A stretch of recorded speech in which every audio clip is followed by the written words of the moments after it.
Assalamualaikum warahmatullahi wabarakatuh. Selamat pagi.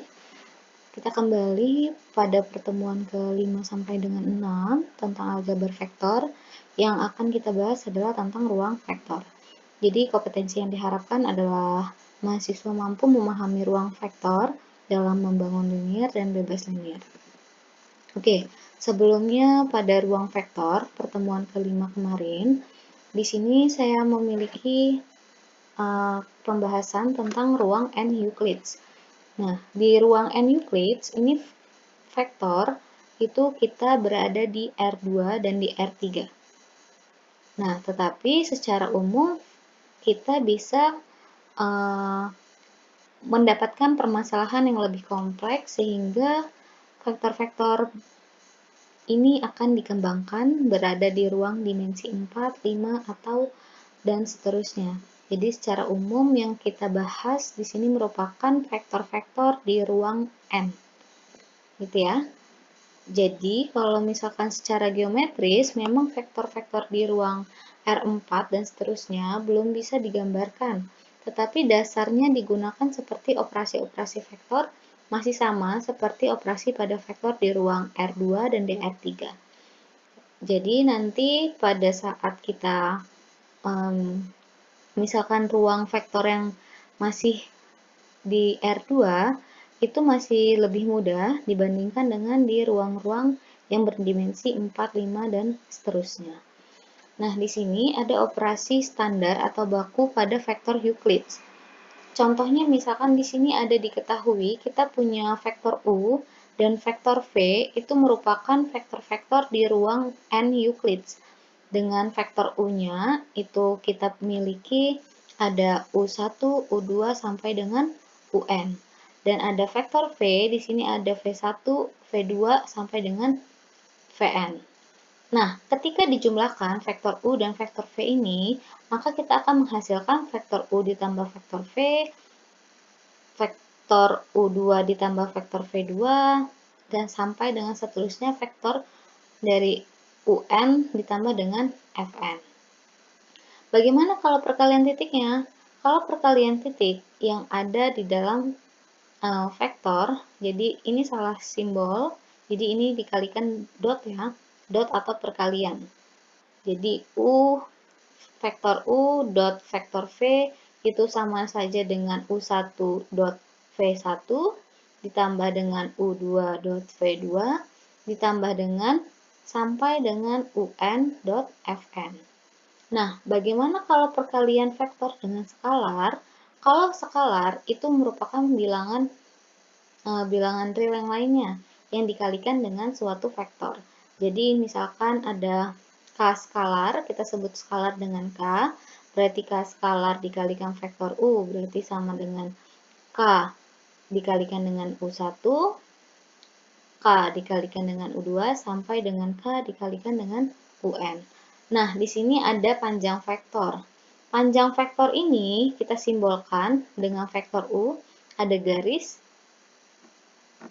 yang tegak seperti Anda lihat ini. Di sini ada vektor U, panjang vektor U itu merupakan akar dari perkalian ya kuadrat dari vektor U-nya. Jadi kalau misalkan ada panjang vektor U itu merupakan akar dari kuadrat dari U1 ditambah dengan kuadrat dari U2 sampai dengan kuadrat dari UN. Nah, untuk jarak dari vektor itu kita simbolkan dengan D, yaitu ada vektor U, vektor V, itu berarti jarak antar vektor U dengan vektor V adalah akar dari U1 kita kurangkan dengan V1 dikuadratkan, ditambah dengan U2 dikurang V2 kuadrat, ditambah sampai dengan UN dikurang Fn kuadrat. Nah, itu masih operasi standar atau baku pada vektor Euclides. Nah, contohnya seperti apa? Contohnya di sini saya miliki diketahui ada vektor A-nya 2, 1, 2, 1, dan vektor B-nya 1, 1, 2, 2. Tentukan jarak antara vektor A, dan vektor B. Berarti kita miliki akar dari U1-nya kan, kita berarti A1 ya, A1-nya 2, B1-nya 1, berarti 2 dikurang 1 kuadrat, ditambah dengan 1 dikurang 1 kuadrat, ditambah dengan 2 dikurang 2 kuadrat, ditambah dengan 1 dikurang 2 kuadrat. Oke, hasilnya seperti aljabar biasa, berarti kita 2 dikurang 1, 1 dikurang 1, 2 dikurang 2, 1 dikurang 2. Oke, kita punya adalah vektor ini menghasilkan jarak antara vektor A dengan vektor B adalah sebesar akar 2. Sepertinya masih mudah ya. Nah, selanjutnya, jika kita bahas tentang vektor umum di ruang N Euclides dengan operasi-operasi standarnya. Nah, sekarang kalau misalkan kita punya syarat agar V disebut sebagai ruang vektor. V di sini apa maksudnya? V di sini adalah sebutan untuk ruang vektor. Gitu ya. Jadi kalau misalkan ada V berarti nanti ada ruang vektor, berarti nanti kita memiliki di dalam ruang vektor itu ada vektor U, ada vektor V. Gitu ya. Dengan simbolnya V tidak memiliki tanda panah di atas yang menunjukkan bahwa dia vektor.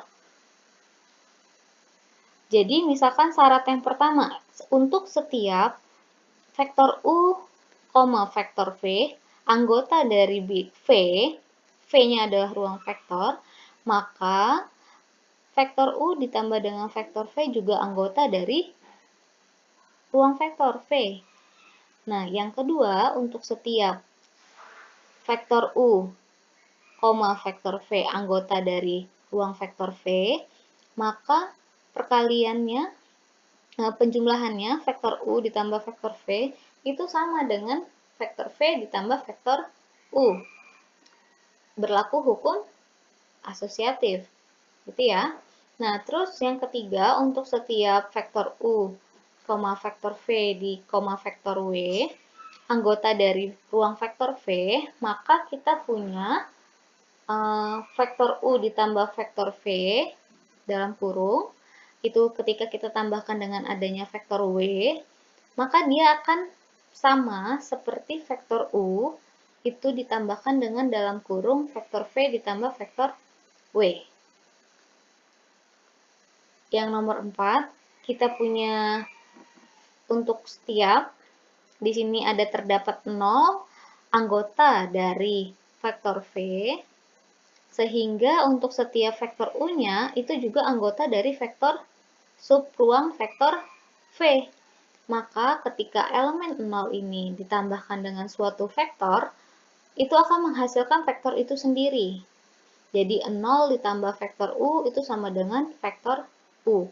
Dan vektor U ditambah dengan 0 itu sama dengan vektor U. Yang kelima, untuk setiap vektor U anggota dari subruang V, ruang vektor dari V, terdapat negatif vektor U yang anggota juga dari V. Sehingga kalau kita punya vektor U ditambah dengan negatif dari vektor U-nya, itu akan sama dengan 0. Atau kebalikannya, negatif U dikurang U ditambah U, itu juga sama dengan 0. Nah, yang keenam, itu untuk setiap vektor U-nya, anggota dari V, dan untuk setiap K adalah skalar, maka perkalian dari skalar dengan vektor U itu juga anggota dari ruang vektor V. Nah, untuk nomor 7, untuk setiap vektor U, anggota dari V, dan setiap K adalah skalar, maka perkalian antara K skalar kita kalikan dengan penjumlahan vektor U ditambah vektor V, itu akan menghasilkan K dikalikan dengan vektor U ditambah dengan K dikalikan dengan vektor V. Untuk yang nomor 8 bisa dilihat itu untuk setiap vektor U, anggota dari V, dan untuk setiap K, L, jadi di sini ada dua skalar, K dengan L-nya adalah skalar, maka penjumlahan skalar K ditambah L dikalikan dengan vektor U, menghasilkan K dikali vektor U, L dikali vektor U. Nah, untuk nomor 9, di sini ada untuk setiap vektor U-nya anggota dari V dan setiap KL adalah skalar, maka perkalian dari skalar KL dikalikan dengan suatu vektor U menghasilkan K dikalikan dengan L dikali dengan vektor U. Untuk nomor 10, jadi untuk setiap vektor U anggota dari ruang vektor V, maka 1 dikalikan dengan vektor U itu menghasilkan vektor U. Menghasilkan vektor itu sendiri. Dan vektor U dikalikan dengan 1 itu akan menghasilkan vektor U juga. Nah, di sini bisa dibaca kalau yang menentukan apakah V disebut ruang vektor atau tidak, itu adalah operasi-operasi pada ruang vektor V-nya atau bentuk dari ruang vektor V itu sendiri. Jika ruang vektor V-nya merupakan operasi-operasi vektor, yaitu ada penjumlahan dan operasi perkalian dengan skalar, yang bukan merupakan operasi standar, tentunya ruang vektor V juga harus memenuhi 10 syarat di atas. Kalau satu syarat tidak terpenuhi, maka ruang vektor V bukan merupakan ruang vektor. Jadi kalau dari ke-10 syarat ini salah satunya tidak terpenuhi, maka V-nya bukan ruang vektor. Nah, di sini ada contoh. Tunjukkan bahwa V yaitu merupakan matriks yang berbentuk A1, B, C dengan operasi standarnya bukan merupakan ruang vektor A, B, C anggota dari R, bilangan real ya. Jadi di sini kita harus tunjukkan saja bahwa V-nya ini bukan merupakan ruang vektor. Tadi kalau kita sudah di awal, di sini, kalau satu syarat tidak terpenuhi, maka tentunya V bukan merupakan ruang vektor. Nah, di sini pada contoh kita hanya menunjukkan bahwa V ini bukan merupakan ruang vektor. Berarti untuk membuktikan V bukan merupakan ruang vektor, itu cukup dengan menunjukkan bahwa salah satu syarat dari ruang vektor tidak terpenuhi. Dan syarat pertamanya tidak terpenuhi. Contohnya misalkan kita ambil yang penjumlahan vektor. Di sini saya misalkan ambil sembarang vektor, ambil sembarang matriks ya, dari vektor U sama dengan 1, 1, 2, min 2, anggota dari ruang vektor V. Kita misalkan seperti itu ya. Jadi ini merupakan permisalan. Hanya mau menunjukkan bahwa bentuk ini kita samakan dengan ini gitu ya. Jadi A ini kita isi 1, B kita isi 2, dan C kita isi negatif 2. Bu, apakah boleh kita mengisi dengan yang bilangan lainnya? Boleh, tentu saja boleh. Satunya boleh diganti, Bu. Tidak, karena bentuknya kan harus bentuk A, B, C. Di sini kan untuk kolom pertama kita punya A, B, kolom kedua kita punya 1, C. Nah, berarti yang kita ganti hanya A, B, C-nya saja, sedangkan satunya tidak. Nah, di sini untuk ambil misalkan vektor V. Vektor V-nya kita misalkan A-nya adalah 2, B-nya 3, C-nya 2, satunya tetap. Nah, sehingga itu merupakan anggota dari ruang vektor V juga. Maka, jika kita jumlahkan vektor U ditambah dengan vektor V, berdasarkan syarat pertama dari ruang vektor, maka penjumlahannya menghasilkan apa? 1 ditambah 2 sama dengan 3, 2 ditambah 3 sama dengan 5, 1 ditambah 1 sama dengan 2. Min 2 ditambah 2 sama dengan 0. Apakah ini merupakan ruang vektor? Tidak, jawabannya. Karena apa? Karena di sini bentuknya untuk nilai A, B, C itu tidak berpengaruh. Yang kita lihat adalah bentuk satunya di sini. Di awal kan di sini bentuknya 1 pada kolom A12. A12 ini kan bentuknya 1. Sedangkan di sini terdapat nilai 2.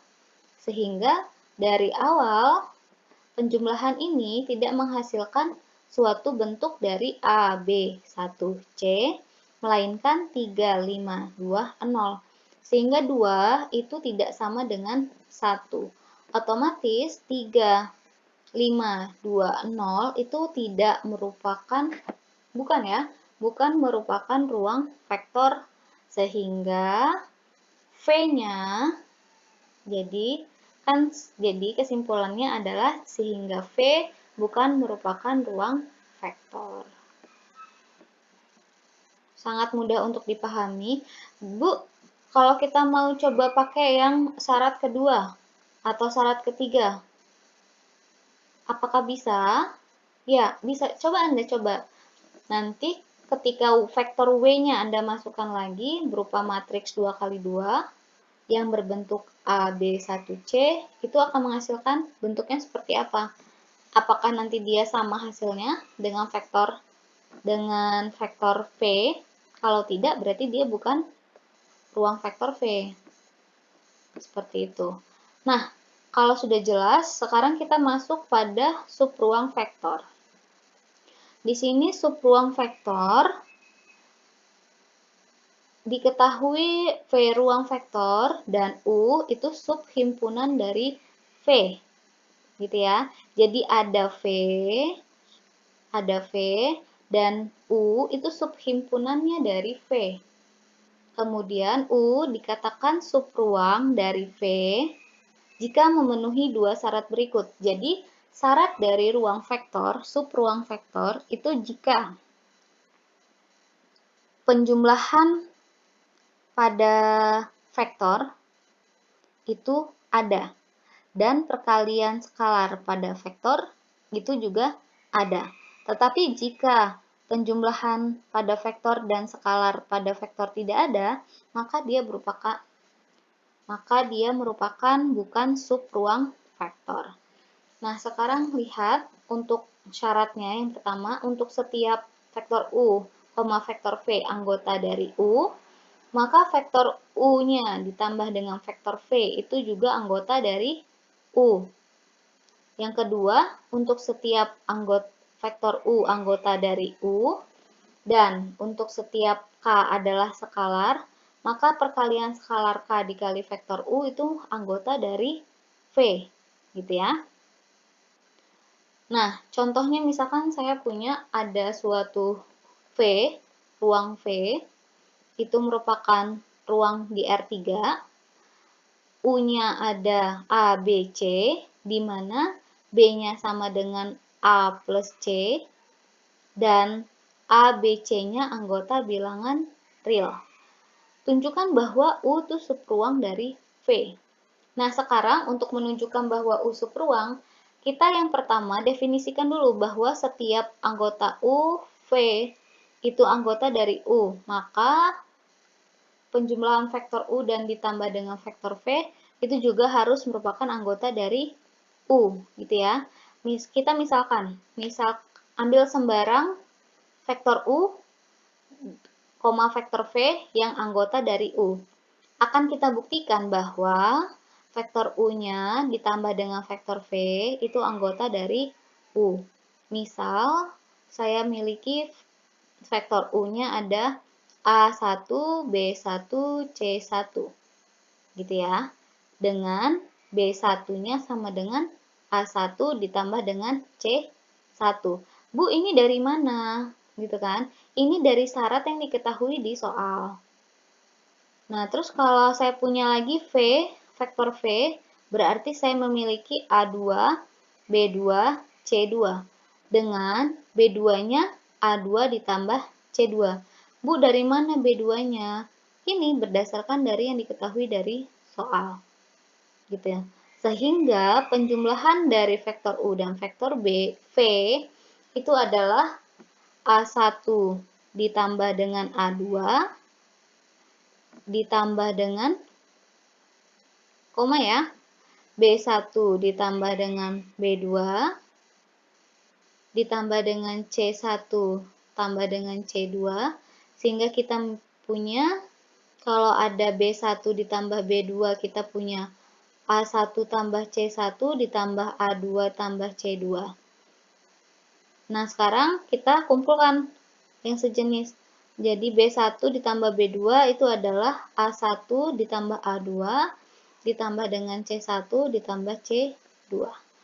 Ini berarti terbukti bahwa vektor U ditambah vektor V-nya anggota bilangan anggota dari ini ya, subhimpunan ruang vektor U, ruang vektor V gitu.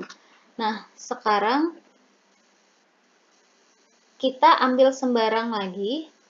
Misalkan vektor U anggota dari U dan K sembarang skalar akan dibuktikan bahwa K-nya itu dikalikan dengan vektor U anggota juga dari vektor U.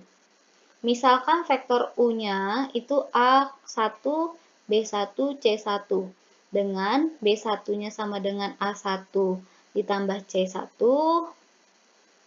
berarti K skalar dikalikan dengan vektor U, kita menghasilkan K dikali A1, B1, C1, kita memiliki KA1, KB1, KC1.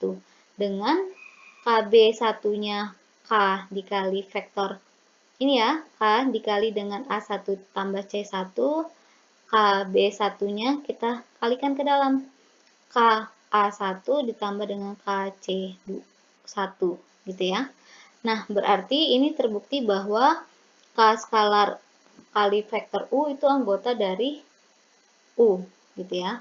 Sehingga jika nomor 1 dan 2 ini terbukti, otomatis U itu merupakan sub ruang dari V. Terbukti ya bahwa U itu merupakan sub ruang dari V gitu.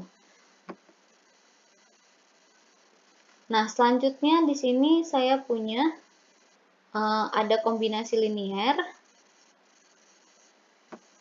Kombinasi linier yaitu misalkan di sini vektor V dikatakan merupakan kombinasi linier dari vektor-vektor V1, vektor V2 sampai dengan vektor Vn jika vektor V-nya itu dapat dinyatakan sebagai V vektor itu sama dengan perkalian skalar dengan vektornya. Berarti K1 kali vektor 1 ditambah dengan K2 kali vektor 2 ditambah dengan Kn kali vektor N gitu ya. Dengan K1 sampai dengan Kn-nya adalah skalar. Nah, bentukannya kita harus menjadikannya seperti ini kalau kombinasi linier. Jadi kalau kombinasi linier itu kita kalikan skalar dengan suatu vektor. Contoh, di sini saya punya 9, 2, 7 itu merupakan kombinasi linier dari 1, 2, min 1, dan 6, 4, 2. Gitu ya. Sekarang lihat, apakah dia merupakan kombinasi linier? Nah, sekarang 9, 2, 7 itu merupakan, kalau kita kalikan skalar 3 dengan vektor ini, vektor 1, 2, min 1, hasilnya sama tidak? Dengan penjumlahan ketika perkalian skalar dengan suatu vektor itu sama dengan 9, 2, 7. Nah, sekarang di sini coba kalau kita kalikan ke dalam, 3 dikali dengan 1 berarti min 3, 3 dikali 2 min 6, 3 dikali min 3 dikali min 1 di sini adalah 3, dijumlahkan dengan 2 dikali 6, 2 dikali 4, dan 2 dikali 2. Kalau sama, dia merupakan kombinasi linier dari 9, 2, 7. Kalau tidak, ya berarti dia bukan kombinasi liniernya. Seperti itu ya. Nah, sekarang contoh ke 45, saya memiliki suatu vektor A, di mana vektor A-nya adalah 1,2, vektor B-nya min 2,3, dan vektor C-nya 1,3. Apakah vektor C merupakan kombinasi linier dari A dan vektor B? Jawabnya. Sekarang, misalkan dulu bahwa vektor C ini itu merupakan kombinasi linier dari vektor A dan vektor B. Maka dapat kita tentukan nilai untuk K1 dan K2 dari persamaan vektor C itu sama dengan K1 kali vektor A ditambah dengan K2 kali vektor B. Ini dari mana, Bu? Persamaan ini diperoleh. Persamaan ini diperoleh dari rumus awal yang menyatakan bahwa vektor V ini merupakan kombinasi linier. Maka vektor V harus perkalian skalar dengan suatu vektor. Mau simbolnya berubah pun tidak masalah, karena di sini yang kita butuhkan hanya perkalian skalarnya dengan vektor. Nah, sekarang kita lihat C-nya kan adalah 1 dan vektor C-nya itu ada 1 dan 3. Sama dengan K1-nya kan tidak ada, tidak diketahui. Sehingga K1 kita tetap tulis K1, vektor A-nya 1,2 kita tulis 1,2. Jadi boleh Anda nanti tulisnya dalam bentuk koma seperti ini, boleh Anda tuliskan dalam bentuk suatu matriks siku seperti ini. Nah, terus yang kedua, K2-nya tetap K2, di sini vektor B-nya min 2 dan min 3, sehingga kita peroleh 1, ini ya, penjumlahan dari ini kita peroleh bentuknya nanti bisa 1, min 2, 2, min 3, perkalian dari K1, K2, itu sama dengan 1 dan 3. Nah, setelah menjadi seperti ini, kita bisa menggunakan operasi baris elementer atau OBE untuk menyelesaikan sistem persamaan linier di atas. Jadi, misalkan suatu matriks, di sini matriks yang diperbesarnya adalah 1, min 2, 2, 3, hasilnya adalah 1 dan 3, bisa kita reduksi 2-nya menjadi 0, yaitu dengan cara mengkalikan negatif 2 dengan baris pertama dijumlahkan dengan baris kedua. Berarti min 2 kali 1, min 2 ditambahkan 2 sama dengan 0. Selanjutnya ada min 2 kali min 2 sama dengan min 4, 4 ya, 4 ditambahkan dengan min 3 sama dengan 1. Min 2 dikali 1 sama dengan min 2, ditambahkan 3 sama dengan 1. Nah, kalau sudah seperti ini, sekarang kita lakukan reduksi pada min 2. Kita jadikan elemen 0. Sehingga porosnya ada di baris kedua ya. Nah, sekarang supaya negatif 2 ini jadi 0, maka porosnya akan kita kalikan dengan 2. Jadi 2 dikali B, 2. 2 dikali 1 sama dengan 2, ditambahkan negatif 2 sama dengan 0. 2 dikali 1, 2, ditambahkan 1 sama dengan 3. Sehingga kita punya di sini ada K1-nya sama dengan 3, K2-nya sama dengan 1. Ya, sangat mudah untuk matriks 2 kali 2. Nah, terus kita peroleh nilai K1 dan K2-nya yaitu 3 dan 1. Jadi, C-nya, vektor C-nya itu merupakan kombinasi linier dari vektor A dan vektor B. Yaitu kita kembalikan lagi. Jika vektor C-nya itu di sini kan K-nya 3. Kita kembalikan ke sini lagi. K-nya 3 kali vektor A ditambah dengan 1 dikali vektor B. Sehingga menghasilkan C sama dengan 3 vektor A ditambah dengan vektor B. Sangat mudah ya untuk kombinasi linier. Nah, sekarang kalau kombinasi linier sudah paham, kita masuk ke membangun. Membangun di sini artinya kita memiliki suatu ruang vektor V dan ada vektor lagi di sini, ada ruang vektor S namanya, terdapat vektor S1, S2 sampai dengan vektor Sn. Di mana vektor S1 sampai dengan vektor Sn ini itu juga anggota dari ruang vektor V. Jadi S dikatakan membangun V jika ada syarat yang harus dipenuhi. Kalau dia S dikatakan membangun V jika untuk setiap vektor V-nya anggota V, maka V merupakan kombinasi linear dari S, yaitu vektor V sama dengan K1 kali vektor S1 sampai dengan Kn kali vektor Sn. Dengan K1 sampai dengan Kn-nya adalah bilangan skalar. Gitu ya. Nah, sekarang jadi intinya pada untuk membangun vektor, membangun ini dikatakan membangun jika merupakan kombinasi linear. Gitu ya. Jadi dikatakan membangun jika V-nya itu merupakan kombinasi linear dari S. Apakah nanti boleh diganti, Bu, ini dengan huruf yang lain? Boleh, silahkan. Nah, sekarang kita masuk ke contoh, periksa apakah S ini 1,2, 1,3 itu membangun di R2. R2 ini apa, Bu, maksudnya? R2 ini ketika ininya R2.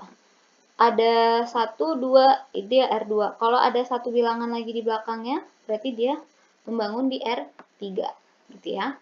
Nah, sekarang ambil sembarang vektor U yang anggota dari R2, misal vektor U-nya A, B. Bu, ini kita ngambil sembarang atau memang dari awalnya memang sudah seperti itu? Jadi, bisa kalian ambil sembarang vektor U yang anggota dari ruang vektor 2. Jadi, misalkan nantinya itu kan merupakan ruang vektor 2 juga. Jadi, kalau misalkan U-nya anggota R2, maka nanti vektor U-nya itu A, B. Tapi kalau misalkan U-nya anggota dari R3, misal, nah di sini maka U-nya itu nanti A, B, C, seperti itu. Tetapi karena di contoh ini hanya membangun di R2, maka kita pilih sembarang U yang anggota dari R2, kita misalkan U-nya A, B.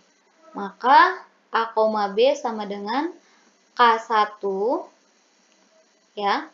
Ini Anda boleh buat seperti matriks 1, 2. Seperti itu ya, vektor seperti itu.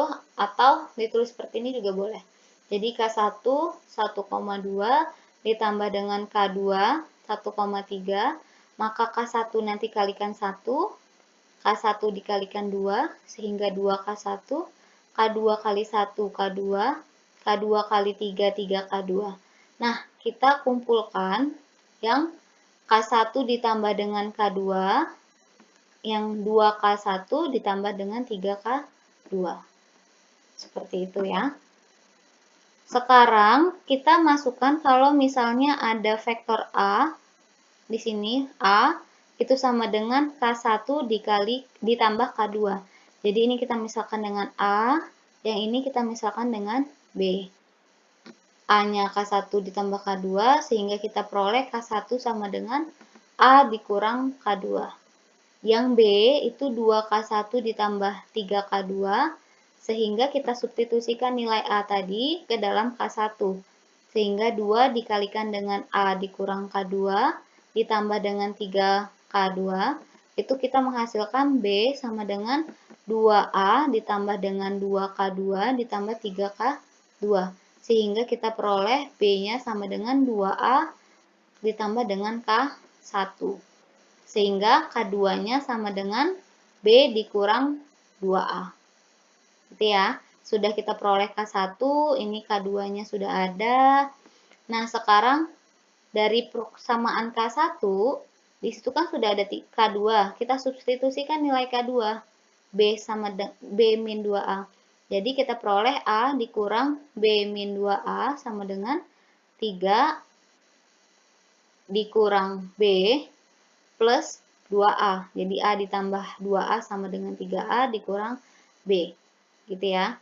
Jadi kita peroleh hasilnya K1 3A dikurang B, K2-nya B dikurang 2A. Karena diperoleh ini, maka artinya S ini tadi 1,23,1,3 itu membangun di R. Berarti dia terbukti bahwa vektor V-nya, ya, kalau di sini vektor U, di sini vektor U-nya itu merupakan kombinasi linier. Sehingga kalau dia kombinasi linier, berarti dia membangun di R2. Terbukti. Nah, selanjutnya ada yang dinamakan bebas linier. Untuk bebas linier, ini Anda tunjukkan bahwa vektor-vektor di S itu dikatakan bebas linier jika persamaannya 0 vektornya itu sama dengan K1 kali S1, K2 kali S2, vektor S2 sampai dengan Kn kali vektor Sn. Itu memiliki penyelesaian K1 sama dengan K2 sampai dengan Kn itu sama dengan 0. Jadi kalau bebas linier, hasil skalarnya nanti harus 0. Ya. Atau kalau misalnya itu diubah ke dalam bentuk SPL, penyelesaiannya harus trivial. Ini dari mana penyelesaian trivial, Bu? Apakah yang dimaksud dengan penyelesaian trivial? Itu sudah kita bahas pada pertemuan sebelumnya. Nah, tinggal Anda baca kembali atau ingat kembali sebagai penguatan. Nah, di sini jika ada penyelesaian lain untuk K1 sampai dengan Kn selain 0, maka dikatakan vektor-vektor S itu bergantung linier. Jadi kalau dia sama dengan 0 dikatakan bebas linier, tetapi kalau dia K1 sampai dengan Kn-nya selain 0, misalkan 1, 2, 3, dan seterusnya, itu dikatakan bahwa S-nya bergantung linier. Ya, jadi ada perbedaan antara bebas linier dengan bergantung linier. Nah, contoh yang bebas linier adalah kita periksa apakah S itu merupakan bebas linier. Di dalam S itu ada 1, 2, 1, 3. Apakah ini bebas linier? Nah, kita tunjukkan saja bahwa nilai K-nya itu sama dengan 0. Bagaimana caranya, Bu?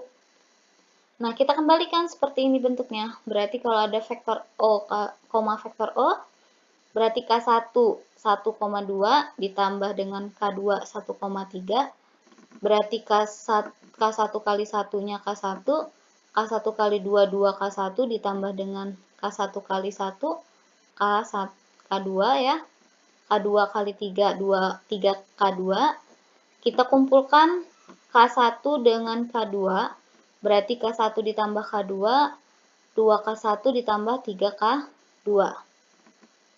Nah, sekarang untuk yang 0 pertama ya, sama dengan K1 ditambah dengan K2. Sehingga kita peroleh nilai K1 sama dengan negatif K2. Nah, untuk yang kedua kita punya 0, 2K1 ditambah 3K2. Kita substitusikan nilai K1-nya sama dengan negatif K2, sehingga kita memiliki negatif 2K2 ditambah dengan 3K2. Negatif 2K2 ditambah 3K2 berarti sama dengan K2, sehingga K2-nya sama dengan 0. Kalau K2-nya sudah 0, berarti K1-nya juga sama dengan 0. Karena diperoleh nilai K1 dan K2-nya 0, berarti S-nya 1,2, 1,3 ini merupakan bebas linier. Nah, seperti itu penjelasan kita hari ini. Pada pertemuan selanjutnya kita nanti akan membahas tentang yang subruang tapi dia lebih dalam. Ini merupakan basic-basicnya saja, jadi kita cukupkan sampai dengan bebas linier. Kita akan bertemu pada pertemuan selanjutnya. Ibu akhiri, wabillahi taufiq wal hidayah. Wassalamualaikum warahmatullahi wabarakatuh.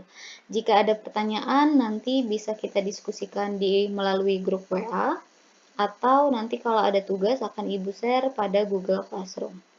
Terima kasih.